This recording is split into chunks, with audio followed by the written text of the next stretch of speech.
Anh em đã bao giờ tự hỏi, tại sao mình luôn là kẻ nếm trái đắng sau những cuộc tin tưởng mù quáng chưa? Nhìn thẳng vào sự thật đi. Anh em tin vào cái nhếch mép xã giao, tin vào những lời thề thốt bên bàn nhậu, rồi đến khi trắng tay, thứ anh em nhận được chỉ là sự im lặng lạnh lẽo của những kẻ từng gọi là anh em cốt nhục. Đời không phải là một cuốn tiểu thuyết lãng mạn, nó là một đấu trường nơi những kẻ đeo mặt nạ đang rình rập để nuốt chửng sự ngây thơ của anh em. Nhìn vào cái ví rỗng, nhìn vào sự khinh khỉnh của gã bảo vệ khi anh em dắt con xe cũ nát đi qua. Đó mới là thực tại nghiệt ngã mà anh em phải nuốt trôi. Nếu cái gan không đủ lớn để tiêu hóa cục tức này, anh em sẽ mãi chỉ là bàn đạp cho kẻ khác bước lên. Mặt nạ, ai cũng đeo ít nhất một cái. Đừng để vẻ ngoài thành đạt hay nụ cười niềm nở đánh lừa. Đó chỉ là lớp giáp bảo vệ cái tôi yếu ớt bên trong thôi. Kẻ càng cố tỏ ra cứng rắn, càng hay khoe khoang về những chiến tích hiển hách, thực chất lại là kẻ sợ bị coi thường nhất. Họ dùng sự hào nhoáng giả tạo để lấp liếm cái hố sâu của sự tự ti. Hãy nhìn vào những vết nứt, một ánh mắt né tránh khi nhắc đến nợ nần, một giọng nói run rẩy khi đối diện với thất bại. Khi anh em học được cách đọc vị những vết nứt đó, anh em sẽ thấy tội nghiệp cho họ hơn là nể phục. Bản lĩnh thật sự không nằm ở chiếc xe anh đang đi hay bộ đồ anh đang mặc, nó nằm ở sự tĩnh lặng của một người đàn ông đã nếm đủ đắng cay mà vẫn đứng vững. Luật đời vốn sòng phẳng, kẻ nào yếu đuối, kẻ đó bị đào thải, kẻ nào làm chủ được cái đầu, kẻ đó làm chủ được cuộc chơi. Đừng có ngồi đó mà than thân trách phận, cũng đừng hỏi tại sao đời bạc bẽo. Đời chỉ tử tế với những kẻ có giá trị. Khi anh em không có tiền, tiếng nói của anh em chỉ là tiếng muỗi kêu vỉa hè. Khi anh em có uy lực nội tại, sự im lặng của anh em cũng khiến người khác phải kiêng dè. Hãy biến sự khinh khi của thiên hạ thành nhiên liệu để tôi luyện bản thân. Đừng dùng lời nói để chứng minh, hãy dùng kết quả để vả vào mặt những kẻ từng coi thường anh em. Đó là cách duy nhất để giành lại danh dự từ đống đổ nát của sự thất bại. Anh em có thấy nhục không? Nhục khi phải cúi đầu mượn tiền từng đồng để lo bữa cơm. Nhục khi thấy vợ con phải nhìn sắc mặt kẻ khác mà sống. Nếu thấy nhục thì tốt, vì chính nỗi nhục đó sẽ là cái tát tỉnh thức mạnh mẽ nhất. Đa số đàn ông ngoài kia chọn cách trốn chạy vào men rượu hoặc những thú vui rẻ tiền để quên đi thực tại rách nát. Họ gọi đó là số phận. Sai rồi, đó là sự hèn nhát núp bóng định mệnh. Một người đàn ông khắc kỷ không bao giờ đổ lỗi cho ngoại cảnh. Họ chấp nhận vết sẹo, chấp nhận vị mặn của mồ hôi và sự cô độc của kỷ nguyên số để xây dựng lại đế chế từ những đống tro tàn. Hãy nhớ lấy một điều, lời phê bình của kẻ khác thực chất là bản tự thú của chính họ. Khi một gã đồng nghiệp mỉa mai sự nỗ lực của anh em, hắn đang thừa nhận rằng hắn quá lười biếng để làm điều tương tự. Khi một người thân nhếch mép trước ước mơ của anh em, họ đang thú nhận nỗi sợ hãi về sự ổn định giả tạo của chính mình. Đừng để những lời rác rưởi đó làm vần đục tâm trí. Hãy giữ cho cái đầu lạnh và trái tim sắt đá.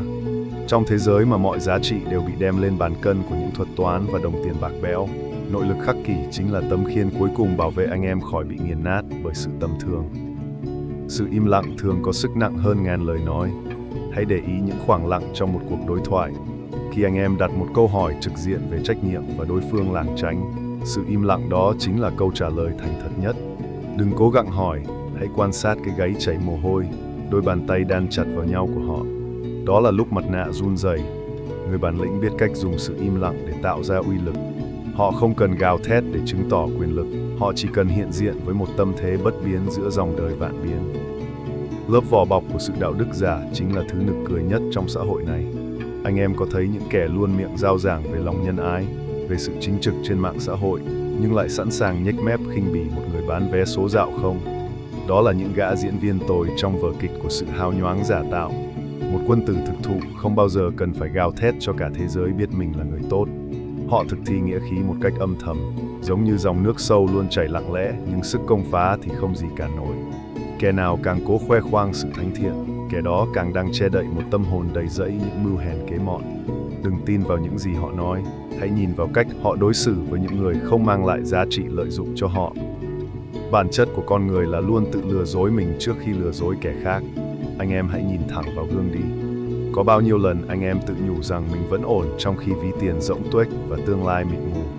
Bao nhiêu lần anh em lấy cái danh dự cũ nát ra để biện minh cho sự dậm chân tại chỗ của mình. Sự tự huyễn hoặc là liều thuốc độc êm ái nhất giết chết ý chí của đàn ông. Nếu anh em không dám đối diện với sự hèn nhát của chính mình, anh em sẽ mãi chỉ là một cái xác không hồn lay lắt qua ngày. Khắc kỷ không dạy anh em cách chịu đựng đau đớn như một kẻ khờ. Nó dạy anh em cách dùng nỗi đau đó để mổ xẻ sự thật. Hãy lột bỏ lớp mặt nạ tự mãn đó xuống, chấp nhận rằng mình đang thất bại để bắt đầu quá trình tái sinh từ trong bóng tối. Sự tự tôn ảo tưởng thường đi kèm với cái gọi là sự nhạy cảm quá mức. Những kẻ có cái tôi yếu ớt thường rất dễ bị tổn thương bởi những điều nhỏ nhặt. Một lời góp ý chân thành họ coi là sự xúc phạm, một sự bỏ lỡ tình cờ họ coi là sự phản bội. Tại sao vậy? Bởi vì cái móng nhà của họ quá lung lay. Một người đàn ông có nội lực sắt đá sẽ không bao giờ để tâm đến những cơn gió thoảng qua vỉa hè. Họ biết mình là ai và mình đang đứng ở đâu.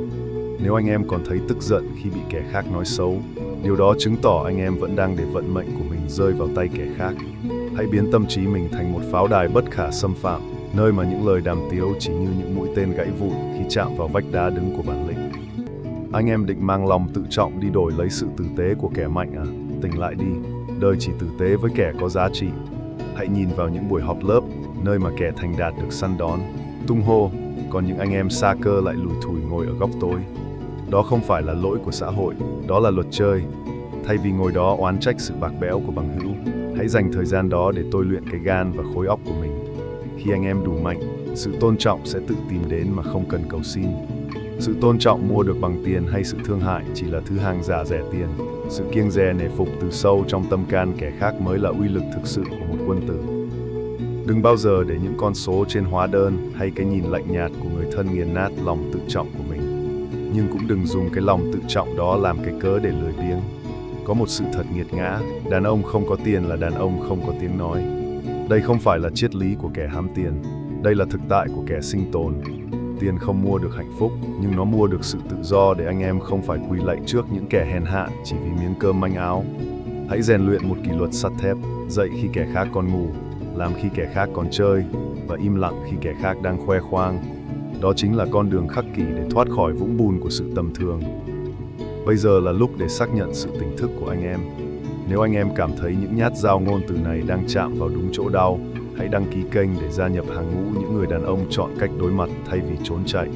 Đây không phải là nơi dành cho sự xến xúa than thân trách phận, đây là lò luyện kim cho những tâm hồn muốn trở thành sắt đá. Đừng để cuộc đời này trôi qua trong sự nhạt nhòa của một kẻ đứng bên lề sân khấu. Hãy cầm lấy kịch bản của đời mình và viết lại bằng máu, mồ hôi và một tinh thần khắc kỷ không bao giờ khuất phục trước nghịch cảnh.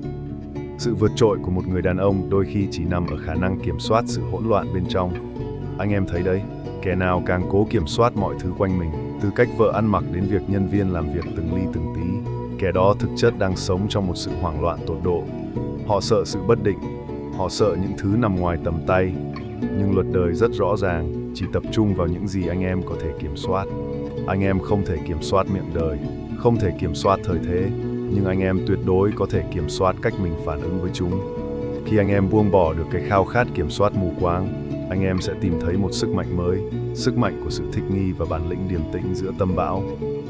Kẻ mạnh thực sự không bao giờ cần phải gồng mình lên để chứng tỏ uy quyền. Hãy nhìn những gã luôn cố tình tỏ ra nguy hiểm, luôn dùng cái giọng hách dịch để át vía người khác. Đó chỉ là những tiếng sủa yếu ớt của một tâm hồn đang run rẩy vì sợ bị lãng quên. Sự phô trương chính là dấu hiệu của sự trống rỗng. Một người đàn ông có nội lực thâm hậu giống như một thanh kiếm báu nằm trong bao, sự im lặng của nó còn đáng sợ hơn ngàn lời đe dọa. Anh em không cần phải thắng trong mọi cuộc tranh cãi vỉa hè để chứng minh mình thông minh. Cái nhục lớn nhất là để những kẻ tầm thường kéo mình xuống cùng đẳng cấp với chúng bằng sự tức giận. Nỗi đau là một người thầy tàn nhẫn nhưng trung thực. Mỗi vết sẹo trên da thịt hay trong tâm hồn anh em đều đang kể một câu chuyện về sự va vấp. Đừng cố xóa nhòa chúng bằng sự lạc quan giả tạo. Hãy nhìn vào những niềm tin sắt đá nhất của anh em hiện tại. Không ai đáng tin, tình yêu là phù du, đời là bể khổ. Anh em có thấy bóng dáng của những vết thương cũ không? Chúng ta thường biến nỗi đau thành định kiến để tự bảo vệ mình. Nhưng khắc kỷ dạy rằng đừng để quá khứ viết tiếp kịch bản cho tương lai. Nếu anh em để một lần bị phản bội khiến mình trở nên hèn nhát và hoài nghi suốt đời, thì kẻ phản bội đó đã thắng anh em thêm một lần nữa. Hãy học cách tách rời sự kiện đã qua khỏi hành động sắp tới. Hãy quan sát cách một người đối xử với những kẻ không có giá trị lợi dụng với họ. Đó là cái kính hiển vi soi rõ nhất cốt cách quân tử. Một gã có thể cúi rạp người trước sếp lớn, nhưng lại sẵn sàng lớn tiếng quát tháo một em nhân viên phục vụ chỉ vì một lỗi nhỏ. Gã đó là một kẻ hèn hạ từ trong xương tủy. Uy lực của anh em không nằm ở chỗ anh em đè bẹp được bao nhiêu người dưới trướng, mà ở chỗ anh em giữ được bao nhiêu sự tử tế khi nắm trong tay quyền lực tuyệt đối. Đừng trở thành kẻ hãnh tiến khi vừa chạm tay vào chút thành tựu rẻ tiền. Sự khiêm cung trước kẻ yếu mới là đỉnh cao của sự kiêu hãnh khắc kỷ. Nghịch cảnh không làm nên bản lĩnh của một người đàn ông, nó chỉ tiết lộ bản lĩnh đó cho chính anh em thấy. Khi đứng trước bờ vực phá sản, khi người yêu quay lưng, khi bằng hữu trở mặt, đó là lúc cái tôi hão huyền của anh em bị nghiền nát.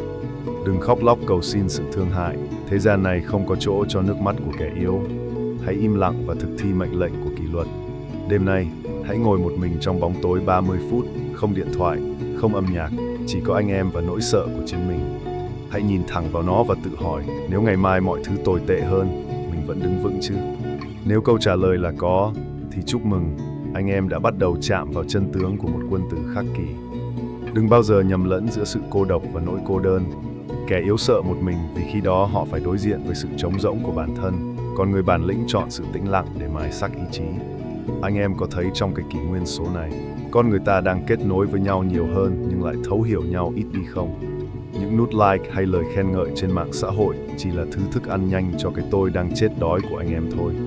Nó khiến anh em tưởng mình quan trọng, nhưng khi màn hình tắt đi, cái thực tại nghiệt ngã về một công việc bấp bênh và những mối quan hệ hời hợt lại hiện ra rõ mồn một. Hãy học cách ngắt kết nối với đám đông ồn ào để kết nối lại với bản thể sắt đá của mình. Một người đàn ông không thể tự làm chủ được sự im lặng của chính mình thì không bao giờ làm chủ được vận mệnh. Hãy nhìn sâu vào sự bạc bẽo của đồng tiền trong thời đại này. Nó không chỉ là phương tiện trao đổi, nó là thước đo sự tự trọng mà thế gian dành cho anh em. Có đau lòng không khi thấy cha mẹ già yếu phải đắn đo từng đồng tiền thuốc chỉ vì anh em chưa đủ vững vàng?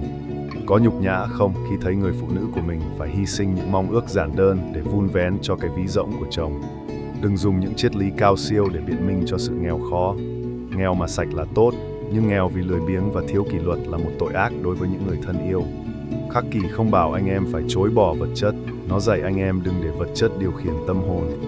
Hãy kiếm tiền với cái đầu lạnh của một chiến binh và tiêu tiền với trái tim của một người quân tử. Sự phản bội lớn nhất không đến từ kẻ thù, mà đến từ chính những cảm xúc mất kiểm soát của anh em. Một phút nóng giận có thể hất đổ chén cơm anh em đã gây dựng cả năm trời. Một phút yếu lòng trước những cám dỗ rẻ tiền có thể thiêu rụi danh dự mà anh em mất cả đời để tạo dựng. Anh em định để những xung năng tầm thường đó dắt mũi đến bao giờ? Mỗi khi cảm thấy máu trong người sôi lên vì một lời nhục mạ, hãy dừng lại một nhịp. Sự im lặng trong lúc đó không phải là hèn nhát, đó là uy lực của một kẻ đã làm chủ được bản năng. Kẻ nào khiến anh em tức giận, kẻ đó đã trở thành chủ nhân của anh em. Hãy lấy lại quyền kiểm soát đó bằng một sự điềm tĩnh đến đáng sợ. Trong cuộc chơi sinh tồn này, sự đào thải là điều tất yếu. Anh em có thấy những gã trung niên bị sa thải vì kỹ năng lỗi thời, ngồi thẫn thờ ở quán cà phê vỉa hè với ánh mắt vô định không? Đó là hình ảnh tương lai của anh em nếu hôm nay anh em chọn sự an nhàn giả tạo. Thế giới này không nợ anh em bất cứ điều gì, kể cả sự thương hại. Máy móc đang dần thay thế những bộ não lười tư duy, và thuật toán đang nghiền nát những kẻ chỉ biết làm việc như một cái máy. Để không bị đào thải, nội lực khắc kỷ chính là thứ duy nhất giúp anh em giữ được cái đầu sáng suốt để xoay chuyển tình thế. Đừng đợi đến khi bị dồn vào đường cùng mới bắt đầu vùng vẫy. Hãy tự tạo ra nghịch cảnh cho mình trong lúc còn đang ổn định để rèn luyện sự dẻo dai. Hãy nói về danh dự của một người đàn ông trong bóng tối. Khi không có ai quan sát, anh em là ai? Anh em có còn giữ đúng kỷ luật sắt đã đặt ra, hay lại buông thả mình vào những thú vui đốt thời gian? Sự chính trực thật sự nằm ở chỗ anh em đối xử với bản thân mình như thế nào khi đứng trước gương. Nếu anh em còn đang tự lừa dối mình về những nỗ lực nửa vời, thì mọi lời nói mạnh mẽ ngoài kia chỉ là vỏ rỗng. Đừng cố gắng tỏ ra bản lĩnh với thiên hạ, hãy bắt đầu bằng việc không thất hứa với chính mình. Một người đàn ông không giữ được lời hứa với bản thân thì chẳng có giá trị gì trong mắt bất kỳ ai. Cuộc đời này giống như một trận chiến không có hồi kết. Anh em vừa vượt qua một vách đá này, vách đá khác cao hơn lại hiện ra. Đừng mong chờ sự dễ dàng, hãy mong chờ mình có thêm sự kiên cường. Những kẻ luôn miệng đòi hỏi sự công bằng là những kẻ chưa bao giờ hiểu về bản chất của vũ trụ. Vũ trụ không công bằng, nó chỉ vận hành theo quy luật của kẻ mạnh và kẻ phù hợp. Anh em muốn được tôn trọng, hãy trở nên xuất sắc đến mức không ai có thể phớt lờ. Anh em muốn được yêu thương, hãy trở thành người có giá trị đến mức sự hiện diện của anh em là một món quà. Mọi thứ trong đời này đều phải đổi bằng cái giá của sự nỗ lực và nỗi đau rèn luyện. Anh em có thấy mồ hôi mình mặn không? Đó là vị của sự sống, vị của sự đấu tranh.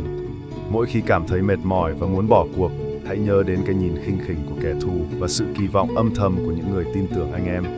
Anh em định để kẻ thù cười vào mặt mình khi thấy anh em ngã xuống à? hay định để những người thân yêu phải thất vọng vì đã đặt niềm tin vào một kẻ yếu hèn? Nỗi nhục của sự thất bại do buông xuôi còn đáng hơn gấp vạn lần nỗi đau của sự cố gắng.